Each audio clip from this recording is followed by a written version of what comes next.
ডহরপুরের জহর বাবুর হলো যমজ ছেলে। খবর পেয়ে আসছে কুটুম কাজকর্ম ফেলে। যমজ দেখে পাড়াপড়শির নানান রকম রব। কেউ বা বলে একটা শচীন অন্যটা সৌরভ।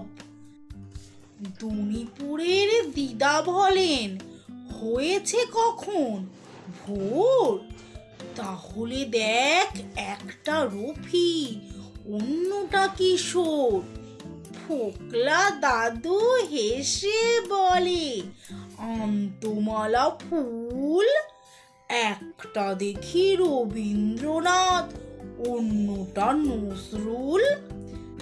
মোহনপুরের মামি বলেন রক্ষা করো ঠাকুর, একটা করো সত্যজিৎ অন্যটা রাজ কাপুর। পিতপুরের পিসে মশাই পেয়েছেন নাকি আভাস, গান্ধীজির স্বভাব পাবে একটা, একটা পাবে সুভাষ। যখন ওরা বড় হলো কাটলো সবার ঘোর। একটা রকের গুন্ডা হলো আর একটা সিঁড়েল চোর।